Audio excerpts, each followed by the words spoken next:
El valor experiencial de la palabra que tiene dentro del manual la sexualidad se viene a la necesidad de valores y principios que deben estar establecidos principalmente en la primera fase del ciclo vital de los chicos, a partir de los 4 años, en la cual siempre se encontraría en una situación de desinformación y por tanto necesidad de esta misma información. Para lo cual la transmisión de la información vendría a ser lo principalmente susceptible para poder generar una responsabilidad dentro de los sujetos y dentro de la familia. En este sentido, la escuela pasa a estar constituida como el espacio en el cual se genera desde una autonomía, el cual tiene el pleno desarrollo integral sobre los aprendizajes significativos que deben estar construidos dentro del espacio de la sexualidad para el sujeto, y por tanto la escuela pasa a ser un espacio de apoyo para el contexto de afectividad y para la expresión de las vivencias sobre este tema.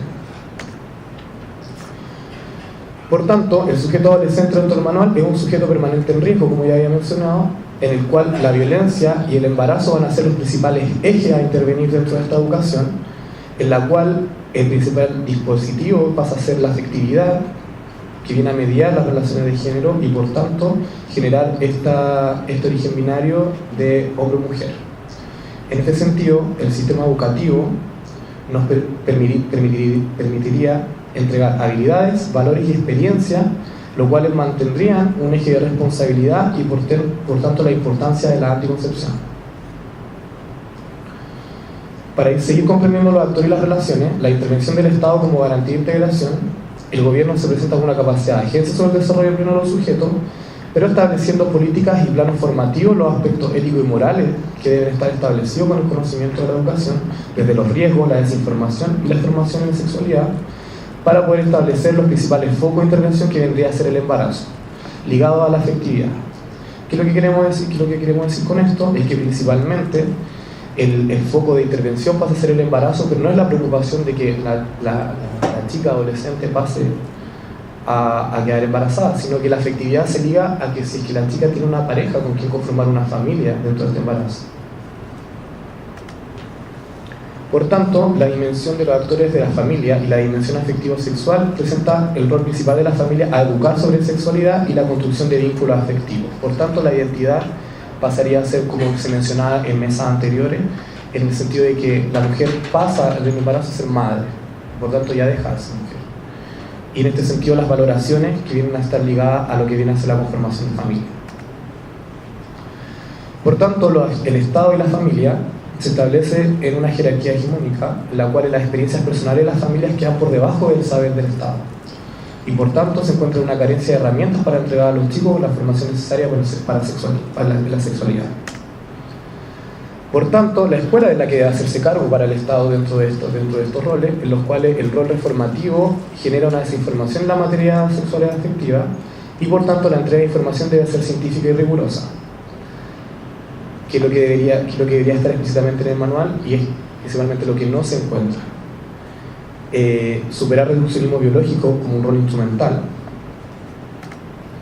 Y por tanto, el sujeto adolescente y su relación con la sexualidad se establece de 3 ejes. El sujeto se menciona en 3 tiempos diferentes, siendo el primero donde el adolescente pasa a tener una responsabilidad social desde un inicio de su actividad sexual, por tanto se liga al embarazo y a la maternidad. Por tanto, el niño pasa a ser adolescente bajo esta normativa. En tanto, el joven se establece una relación de pares, es mencionado como carente de información, en riesgo y en relación principal con la familia, para posteriormente ser mencionado como un estudiante dentro del quehacer educativo y Estado, por tanto siendo sujeto y objeto a la vez.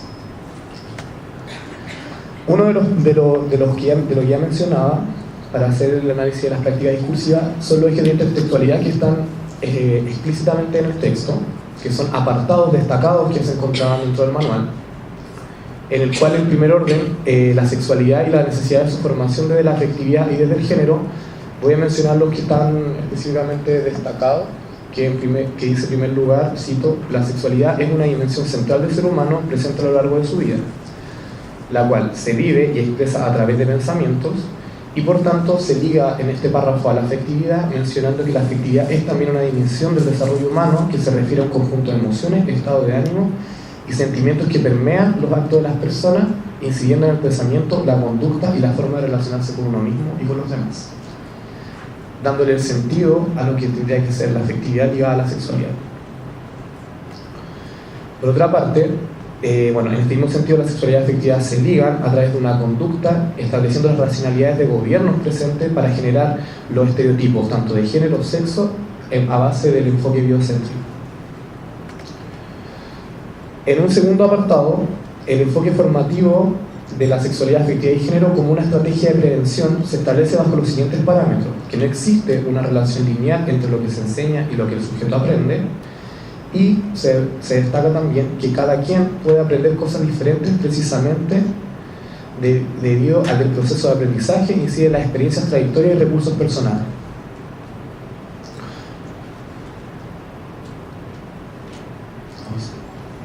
En este sentido, por tanto, los discursos que están operando en el texto son en primer momento de prevención sobre la habilidad y actitudes de autonomía, la responsabilidad y los enfoques patologizantes. Por tanto, la sexualidad es mirada desde una visión riesgosa y desde la racionalidad del gobierno, o sea, por tanto, desde un constante control que debe ser ejercido. La gestión de la sexualidad, por tanto, se establece de lo correcto e incorrecto y que requiere una constante reformación. En el apartado 3, la formación en sexualidad, afectividad dentro del currículum, destaca el apartado que al formar en sexualidad, afectividad y género se debe fomentar una actitud positiva que hable de desarrollar habilidades y competencias para tomar decisiones bien informadas. En este punto es lo que nosotros nos mencionaba la pregunta y nos abría la pregunta de qué es una decisión bien informada, ya que la escuela, como unificación y homogenización de conocimiento, generan desarrollo de habilidades y competencias. Por tanto, la decisión bien informada estaría ligada hasta estos conocimientos que son entregados. En este sentido, la directriz a los docentes debe proporcionar que sus estudiantes, según las distintas edades, reconozcan las principales inquietudes sobre el tema y que deben incorporar dimensiones valórico-aptitudinales dentro de estos conocimientos. Por tanto, el estudiante con el docente se genera un reconocimiento de inquietudes, pero que deben tener un origen valórico. Y por tanto, dentro de los conceptos claves que se establecen, las relaciones afectivas, valores y actitudinales, se establecen dos dimensiones de diferencias etarias, entre los 6 a 12 años, donde los conceptos principales son los de familia, los roles que se asumen como hombre o mujer y los conocimientos propios del cuerpo como hombre o mujer. Y por tanto, los conocimientos que deben ser entregados desde los 12 a los 18 años es la adquisición de un compromiso a largo plazo en matrimonio, la crianza, hijos e hijas, y por tanto las normas e influencias de pares dentro del comportamiento sexual. Por tanto, nuestra conclusión y la discusión que nosotros establecimos es que las versiones que operan trascendentalmente del Estado es como un garante de derecho, donde las atribuciones dentro del desarrollo de sexualidad de los sujetos se establece a través de la escuela como un rol asistencial y un espacio único para hacer cumplir el derecho a la educación sexual, y por tanto la sexualidad como un fenómeno abordable de la educación formal y por tanto la sexualidad como incorrecta. Y en este sentido, los adolescentes desde una visión de inmadurez y en términos psicológicos y de desarrollo.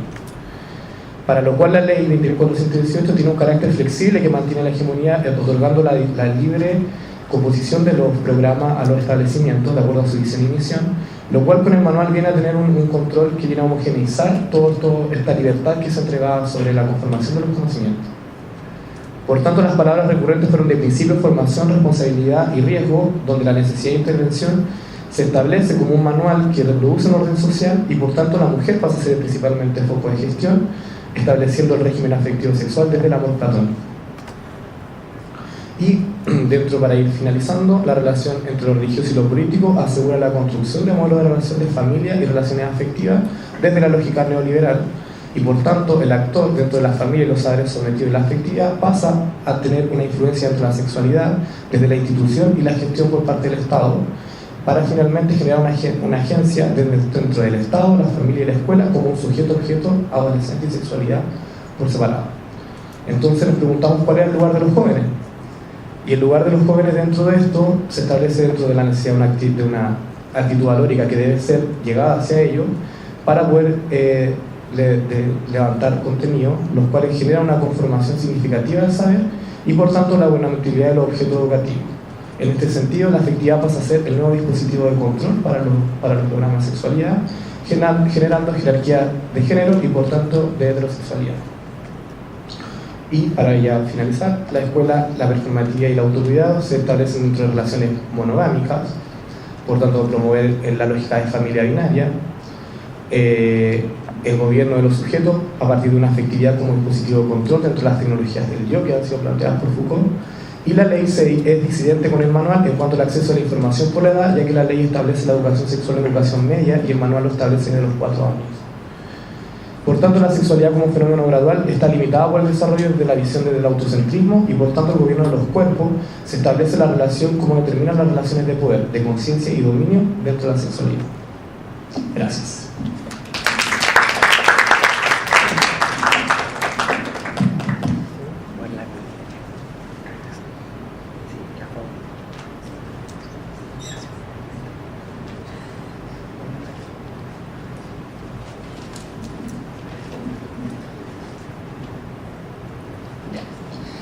Voy a comenzar. Primero presentarme, yo soy Christopher, soy psicólogo y estoy terminando el magíster en comunicación política, y lo que les vengo a presentar, si bien no es una investigación completa y acabada como la del Mauro, es el montaje de una máquina analítica que responde al segundo objetivo de mi tesis de maestría, ¿ya? Y se llama Ciencia Ficción e Infancia, la metáfora del porvenir de la sociedad, y me voy a enfocar específicamente en cómo la infancia se inserta dentro de las redes de producción de conocimiento del dispositivo tecnocientífico. Ahí está el nombre de la tesis, que está dentro del proyecto Fornesit 1116374. Gracias, Fornesit. Y quiero partir planteando un problema. A partir de determinado tiempo histórico, la infancia en Chile pasa a ser un objeto principal de preocupación para una gran amplia red de políticas públicas, principalmente a partir de esta cita del primer programa de gobierno de Michelle Bachelet. Lo que hace esta instancia es comenzar a articular una serie de preocupaciones que habían estado comenzando a postular desde mediados del siglo XX con respecto a la infancia, la estimulación cognitiva principalmente, ¿ya? En ese sentido, lo que yo me vengo a preguntar, como ya les dije, es cómo la infancia se articula dentro de las redes de conocimiento tecnocientífico y cómo también emerge como objeto de preocupación para las políticas públicas. Para ello, recurro principalmente a un marco teórico que está basado principalmente gracias a los aportes de Donna Haraway. Aquí les traigo una lectura que es de Randolph, que se llama La pasión de los comados. Donna Haraway escribió un texto completo al respecto de esta obra, y la voy a citar en extenso y me perdonarán porque me pongo nervioso leyendo en voz alta. Y dice: como modelo, el ratón transgénico es a la vez un tropo y una herramienta que reconfigura el conocimiento biológico, las prácticas de laboratorio, la ley de propiedad, las fortunas económicas y las esperanzas y miedos personales y colectivos. En la versión de Randolph, la criatura cyborg, blanca, femenina, transespecífica y dotada de mamas, lleva una corona de espinas. Es una figura de Cristo y su historia es la de la pasión. Es una figura en los dramas sacro-seculares de la historia de salvación tecnocientífica, con sus negados enlaces con los relatos cristianos que invaden el discurso científico norteamericano. El animal de laboratorio es sacrificado. Su sufrimiento promete aliviar el nuestro. Ella es un chivo expiatorio y una sustituta. Es un objeto de vigilancia y el escrutinio tecnocientífico transnacionales del centro de un drama óptico multicolor. Su pasión transpira dentro de una caja que imita la cámara de bomba de vacío de la casa de Robert Boyfen en la Inglaterra del siglo XVII. Pequeños animales morirán en cámaras experimentales para mostrar a testigos confiables el funcionamiento del vacío de la bomba de presión, de manera tal que hechos contingentes pudiesen fundamentar órdenes sociales menos mortíferos. Esta ratona es una figura de la historia secularizada de la salvación cristiana y de las narrativas enlazadas de la revolución científica y el nuevo orden mundial, con sus promesas de progreso, curas, beneficios y si no de vida eterna, al menos de la vida misma. Tomando estas reflexiones de Donna Haraway a propósito del oncomouse, del ratón, yo trato de plantear una hipótesis para comenzar este capítulo de menos de mi tesis, que es principalmente que la infancia, al igual no solamente que el oncomouse, sino que también como los simios y las mujeres, también dirá Donna Haraway, forman parte de las redes de producción de conocimiento tecnocientífico a partir de su propio suplicio para la salvación de un otro que va a ser a la larga el hombre blanco heterosexual promedio adulto, ¿ya? Entonces, también siguiendo las reflexiones de Donna Haraway, yo me baso principalmente en un análisis de la ciencia ficción chilena. Para ello, analizo una serie de ciencia ficción chilena, la única del género biopunk que ha salido en Chile. Se llama El Gen Mishima, es una de esas series poco vistas que genera la producción nacional, pero que logra articular principalmente la metáfora que a mí me interesa, al menos en esta presentación, que es la metáfora del porvenir. La serie, para no hacer tanto spoiler, por si acaso la quieren ver, está en YouTube,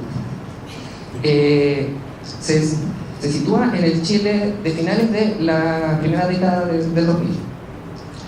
Trata de la historia de un periodista que está haciendo una investigación al respecto de los niños por venir. ¿Qué son los niños por venir? Son los niños que durante la dictadura participaron de un instituto que se llamaba el Instituto Porvenir, el cual era un internado en el cual reclutaba a niños que tendrían características de superdotados o con un gran potencial cognitivo. ¿Qué prometía este instituto? Formar a estos niños, porque generalmente no eran niños que vinieran de las capas altas de la sociedad, sino que generalmente eran niños pobres, racializados. Destacan dos personajes principales, que es Gaspar Huenchumilla y Martino Tignao, por ejemplo, solamente para dar un ejemplo. Y a la larga les prometían, en la serie hablan del Instituto Porvenir como el sueño educativo del siglo XX, es decir, formar a los líderes del Chile del futuro.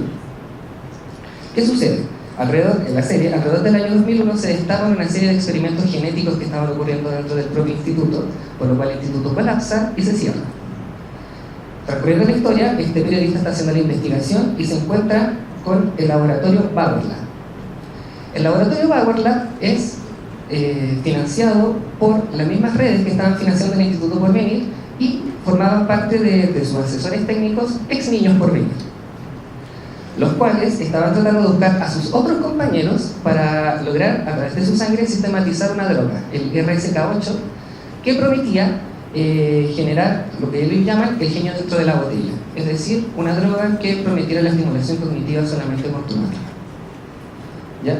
Lo importante es que, además de eso, hay otros niños por venir, porque se separan en facciones, que tratan de combatir a este laboratorio y lo van a denominar como el nuevo porvenir en oposición al antiguo porvenir. Y eso es principalmente lo que a mí me interesa, ese juego de relaciones entre un nuevo y un antiguo porvenir. Bueno, ¿y qué sería el porvenir? Porvenir podríamos entender como una palabra que aspira a aquello que aún no ha llegado pero va a llegar. Es una promesa mesiánica de salvación. El porvenir de la sociedad generalmente se habla con respecto a la infancia. ¿Ya? ¿Cómo se articula esto dentro de un campo más teórico, podríamos decir, para no quedarnos solamente con la ciencia ficción? Y aquí quiero llegar a otro tipo de reflexión. En el año 1988, Donna Haraway escribe un texto que se llama La biopolítica de los cuerpos postmodernos. En ello va a plantear la historia del discurso inmunológico, del discurso de la inmunología en Estados Unidos. Va a plantear la inmunología como un paradigma, como una metáfora de gestión gubernamental, lo cual después los italianos lo van a retomar, principalmente Roberto Espósito, para plantear nuevamente la idea de la inmunología del Immunitas. ¿De qué se trata el texto principalmente de Donna Haraway? Y quiero partir con la misma cita en que ella parte ese texto. Es una cita de Robert Filoni, y dice: si los postulados de Koch deben ser cumplidos para identificar una enfermedad con los microbios que la causan, quizás sería provechoso, al reescribir el texto del SIDA, tener en cuenta los postulados de Turner. A. La enfermedad es un lenguaje. B. El cuerpo es una representación. Y C. La medicina es una práctica política. ¿Por qué hace esto Donna Haraway? Parte del texto hablando de la historia de la inmunología con el ejemplo del SIDA. ¿Por qué? Porque el SIDA, al igual que más adelante voy a proponer el cáncer, son las enfermedades del mundo contemporáneo. ¿En qué sentido? Porque el principio de la inmunología no es simplemente la inmunología, sino que es una autoinmunidad. ¿En qué sentido? Porque la inmunología se basa en la eliminación de aquel agente extraño o no yo o lo otro del cuerpo que se está produciendo dentro del cuerpo a partir de la eliminación del cuerpo mismo. La vacuna es un clásico ejemplo de ello. La inoculación de aquello que es propiamente otro del cuerpo para su eliminación. En ese sentido, el SIDA y el cáncer van a ser dos figuras paradigmáticas. El cáncer por ser la producción esquizofrénica de células patógenas dentro del cuerpo, y el SIDA al no tener las características de poder destruir las células patógenas.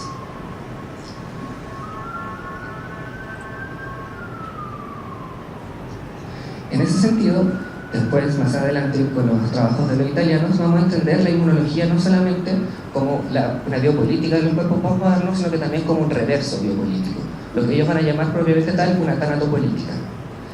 ¿En qué sentido? En que dicen que principalmente para que se cumpla el principio biopolítico de hacer vivir para dejar morir, es necesario eliminar aquello que es riesgoso para la vida. Por lo tanto, se crean una serie de mecanismos de poder en los cuales ciertos cuerpos van a comenzar a ser riesgosos y legítimamente exterminables. El clásico ejemplo que propone el Improsat va a ser principalmente el caso de la Alemania nazi, en el cual el exterminio de los judíos era por una eliminación de su condición jurídica como persona y sujeto viviente. De ahí para adelante, como diría Hannah Arendt, es legítima la violencia que se ejerce sobre ellos. Entonces entendemos el paradigma inmunitario principalmente como la eliminación del otro en tanto otra edad que me constituye como yo. ¿Ya? Y aquí tenemos un principal problema. La infancia juega un doble rol dentro de las redes de constitución del adulto. ¿Por qué? Porque la infancia es un sujeto de y en riesgo. Es un sujeto de riesgo porque atenta a lo adulto, al ser algo totalmente extraño, al desestabilizar. Como ustedes decían en la mesa anterior, por ejemplo, al tener simplemente una noción distinta de tiempo. Pero a la vez constituye el ser en potencia del adulto. Por lo tanto, hay que recordarlo. Es un sujeto que genera una serie de riesgos, pero a la vez es el sujeto mesiánico que nos debería salvar, es el porvenir de la sociedad. En esta dualidad de la infancia puede ser fácilmente ingresada, ya sea dentro de determinados mecanismos dentro de lo que podría ser lo riesgoso, por lo tanto es legítimamente exterminable y experimentable sobre ellos, mientras que por otro lado es el porvenir, en lo cual podríamos aplicar ciertos conocimientos para la salvación de la sociedad. Y así es como yo traje unos par de ejemplos para que pudiéramos ver esto. Desde la psicología. Por ejemplo, ¿cuántos manuales de psicología no nos van a hablar de el pequeño Albert? Un sujeto totalmente traumatizado para generar una teoría para la aplicación para un futuro porvenir de la sociedad. O por ejemplo, los experimentos de John Money con David Reimer para generar la categoría de género desde la psiquiatría. Hay que considerar que Reimer después se termina suicidando. Asimismo, están los experimentos de Wendell Johnson y los 22 huérfanos después de la guerra, Albert Bandura y el muñeco bobo, y principalmente, y muy contemporáneo, a la gente le gusta esto, el experimento de la situación extraña, en el cual, si se dan cuenta, la gran parte de las redes de constitución de conocimiento de la psicología, y no solamente de la psicología, han sentado sus bases sobre la experimentación en niños, mujeres, simios. En ese sentido, se genera una condición de conocimiento a partir del suplicio de ciertos cuerpos. La figura del oncomouse no es solamente el oncomouse, como les digo, es la infancia, las mujeres y los simios. Pero ¿cómo vemos esto en el Chile contemporáneo y cómo se aplica en Chile? Quiero hacer una oposición simple. A la derecha se encuentra un artículo de la revista Paula de mayo de este año, en el cual se comentaba, con un poquito de escándalo, una serie de coaching para niños de 3 años para ingresar a un jardín infantil. Coaching que se basaba principalmente en que estos jardines tenían un estándar demasiado exigente para la etapa del desarrollo, por lo tanto los niños tenían que someterse a un gran estrés para poder tener ciertas habilidades cognitivas. Creo que la básica era lograr formular historias con inicio, desarrollo y conclusión a los 3 años. Un poquito escandaloso. Pero por el otro lado tenemos el programa Chile Crece Contigo. Y si uno hace una pequeña revisión, por ejemplo, de los proyectos FONDES que se han ganado en psicología durante los últimos 5 años, vamos a encontrar ciertos nombres que se comienzan a repetir, que hacen investigaciones sobre el Chile Crece Contigo, con madres para ver factores estresantes, intervenciones, programas, juguetes, que después son los mismos que están asesorando al programa Chile Crece Contigo para generar todas estas formas de aplicación de su conocimiento y que después están asesorando a estos otros jardines infantiles en la producción de conocimiento, o sea, en la aplicación de un conocimiento para estimular a ciertos niños de cierto rango socioeconómico.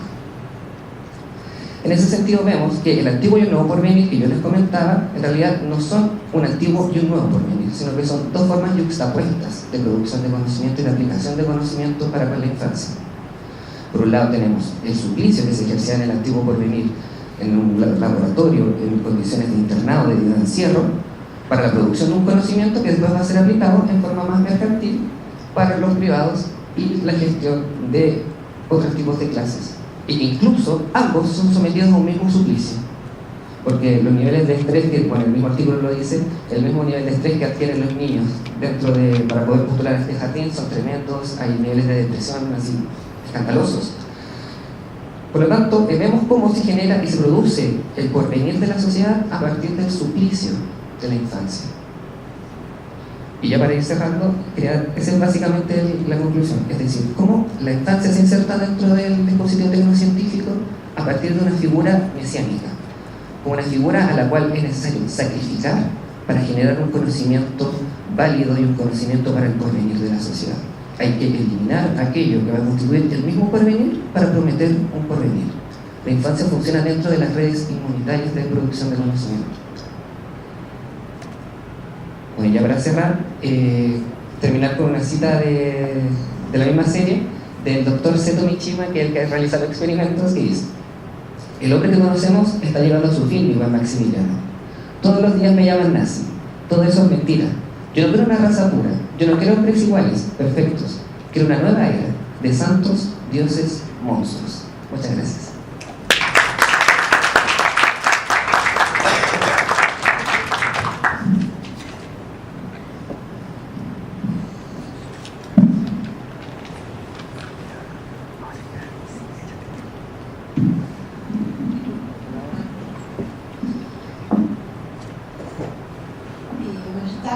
Bueno, yo voy a leer un texto, algunas ideas por ahí que emergen como reflexiones de investigación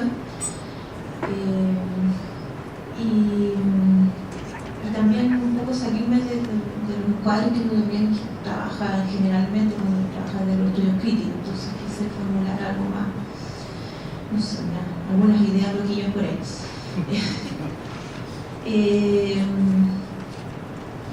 Bueno, no siempre hemos podido sostener que los niños y niñas han sido humanos. Si es que por humano entendemos a esa criatura creada por ilustración y sugerencia, el sujeto cartesiano del cogito, la comunidad kantiana de los seres racionales, o en términos más sociológicos, el sujeto ciudadano, titular de derechos, propietario, y un largo etcétera. Los niños no son seres racionales, no han alcanzado el pensamiento formal de acuerdo a las teorías del desarrollo infantil, ni son propietarios. Como infants, no tienen lenguaje, tienen una dudosa voz en tanto sus discursos son infantiles. Son menores de edad, pues no se valen de su propio entendimiento, de acuerdo a Kant. En fin, pareciera que algo del orden de la barbarie merodea nuestras concepciones históricas y filosóficas acerca de los niños y niñas, y que justificaría la serie de operaciones biopolíticas que producen su ser en el mundo y la proliferación de prácticas de intervención que buscan la salud o su desarrollo hacia estados ideales, creando ciertas versiones de la infancia fuertemente cruzadas por su individualización y familiarización. Las discusiones acerca de la humanidad de algunos seres se ha visto posibilitada a partir de una crítica profunda al humanismo por parte de perspectivas feministas, queers, poshumanas, etc., poniendo en evidencia que el humanismo se ha desarrollado históricamente como un modelo de civilización, que ha plasmado la idea de Europa principalmente como coincidente con los poderes universalizantes de la razón autorreflexiva. Europa, desde esta perspectiva, no es una ubicación geopolítica, sino más bien, de acuerdo a Halberstam, un atributo de la mente humana, origen de la razón crítica y autorreflexiva o del pensamiento formal, según Piaget. Así, lo humano es una convención normativa con un elevado poder reglamentario y, por ende, instrumental a las prácticas de exclusión y discriminación.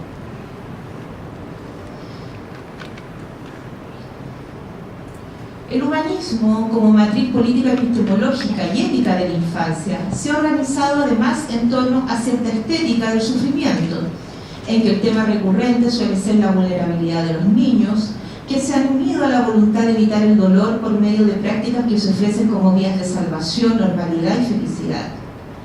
Vemos que la infancia es encerrada en espacios de progresiva desocialización y despolitización, en nombre de su protección, haciéndole inmune a toda deriva colectiva y desde marcos de intervención atravesados por dos discursos éticos, paradójicos pero complementarios: la ética melancólica y la ética de la felicidad. Partiendo de que la melancolía es la respuesta a una pérdida real o imaginaria, la ética melancólica, al hacer sinónimos al sujeto y la voluntad racional, supone la pérdida de todo soporte colectivo. El paradigma humanista eurocéntrico implica la dialéctica del yo y el otro, es decir, la lógica binaria de la identidad y la alteridad, de la civilización y la barbarie, que serían los motores de la cultura del humanismo universal. El ideal humanista representa el núcleo de la concepción liberal individualista del sujeto, que define la perfectibilidad en términos de autonomía y autodeterminación. Así, el cuerpo del otro tiene que ser redefinido como un peligro y un factor potencial de contagio. En palabras de Berardi, las relaciones sociales se enfrían, se deserotizan y se transforman en relaciones funcionales. Para Butler, además, la identidad de género aparece como la internalización de una prohibición del deseo homosexual ilícito para el aparato cultural del régimen de la heterosexualidad. Desde esta posición doblemente melancólica, la infancia se define como una experiencia de pérdida de la sexualidad polimórfica, de la madre y su vientre, del estado salvaje, lo que le permite al hombre adulto elaborar una ficción de guardián moral del mundo y motor de la evolución humana. Lo que llamo la ética de la felicidad, como el revés de la ética melancólica, sin duda nos lleva al pensamiento positivo, como desgracia para el pensamiento crítico. No solo porque genera situaciones de desilusión colectiva, sino porque ofrece una llave del éxito material que insiste en la responsabilidad personal acorde a la lógica del empresario de sí mismo que Foucault identificó en la gubernamentalidad neoliberal. Esto significa que mientras el capitalismo produce el éxito de algunas personas por medio del fracaso de otras, la ideología del pensamiento positivo insiste en que el éxito depende solo del trabajo duro, de las relaciones de apego, de la crianza respetuosa, entre otras prácticas. Lo que el mismo Halberstam llama el arte queer del fracaso es señalar que, abro comillas, el fracaso nos permite eludir las normas de castigo que disciplinan las conductas y dirigen el desarrollo humano, con el fin de hacernos pasar de una infancia sin normas a una madurez adulta, ordenada y predecible. El fracaso conserva algo de maravillosa anarquía de la infancia y perturba el supuesto claro de límite entre adultos y niños y niñas, entre vencedores y perdedores. Cierro comillas. Pero curiosamente la infancia resiste a estos dos momentos éticos, configurándose más bien como una experiencia queer, anormal y monstruosa, pues nos enseña que en una sociedad que debe desplegar extensos dispositivos para que niños y niñas asuman una identidad sexual, la heterosexualidad, niños y niñas asuman una identidad sexual, la heterosexualidad no nace, sino que se hace. También es queer, anormal y monstruosa, pues es una experiencia simétrica en el sentido latouriano o cyborg en el sentido de Haraway. Para los niños las cosas, los objetos y los monstruos están vivos como los humanos, y pueden constituir mundos y formas alternativas de corporalidad, agencia, deseo. Es queer, anormal y monstruosa, pues las comunidades de amistad que crean desafían en todo momento a las comunidades de pertenencia, como la familia, la escuela o la nación, mostrándonos que es en las primeras de donde podemos producir vida social compartible, pero también efímera, provisoria y nomádica, en donde que no se fundan sobre ningún origen común, sobre ningún destino, identidad o necesidad histórica. Estas comunidades deseantes, en palabras de Berardi, que no se estructuran de modo estable ni necesitan ser santificadas por una ley política, moral o religiosa, se renuevan por el puro placer de ciertos recorridos comunes de exploración y gratitud, por el placer de realizar el mismo recorrido, de fracasar juntos y caer. Es queer, anormal y monstruosa, pues desplaza la razón por la imaginación y la afectación, en la que se proponen nuevas formas de socialidad al hacer estallar y reorganizar las afinidades y parentescos heterosexuales, e interrumpiendo las convenciones acerca de los vínculos afectivos. Y anormal, queer y monstruosa, pues una especie de compromiso situacionista con la sorpresa y el escándalo.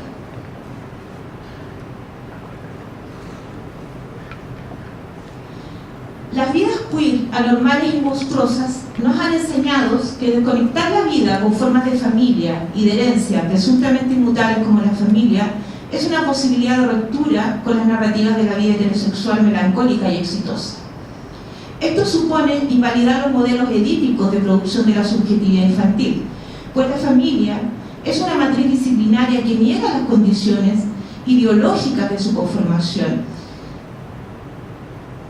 y que la intervención psicosocial transforma en fetiche, es decir, en objeto con propiedades mágicas. A pesar de que gran parte del sufrimiento de los niños y niñas se debe a la familia y a la escuela, por cierto, me pregunto, ¿por qué la familia continúa dominando las relaciones de parentesco cuando los niños están inmersos en sistemas múltiples y complejos de relaciones? ¿Por qué los discursos de la familia convierten a otras relaciones en algo sin sentido, superficial, y a los lazos familiares, por el puro hecho de ser más antiguos, parecen ser más importantes que la amistad? Quise traer lo queer a las discusiones de la infancia, no solo porque toda infancia es queer al desafiar las políticas de la identidad formuladas por hombres adultos occidentales, sino porque creo que el primer paso para politizar la infancia es traer a la memoria la historia de las formaciones alternativas que cuestionan las relaciones sociales como algo dado. El acceso a las historias de acción política, que no necesariamente tuvieron éxito o han fracasado, las historias luces, podríamos decir, en el sentido de llegar a ser dominantes, sí ofrecen modelos de contestación, ruptura y continuidad para el presente político. Estas teorías nos ofrecen la posibilidad de pensar la infancia de forma no naturalista y que supere las dicotomías entre naturaleza y cultura, infancia y adultez, salvajismo y civilización, es decir, poshumanas.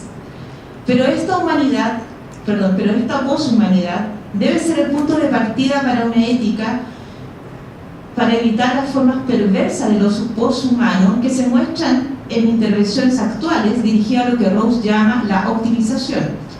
En ese sentido, una ética monstruosa sobre la infancia supone, siguiendo a la misma Braidotti, cierto alejamiento con una perspectiva construccionista, el cual también ha planteado cierta problematización a la naturaleza-cultura, como lo ha hecho el movimiento queer.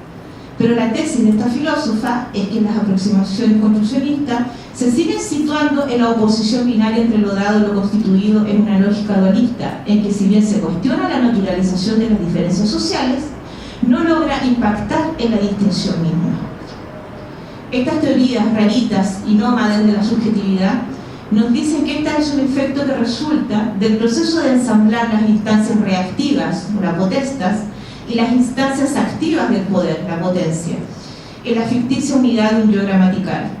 El sujeto infantil es proceso, ficción política y resultado de desplazamientos y de negociaciones constantes entre diferentes niveles de poder y de deseo, y no un resultado de una socialización familiar.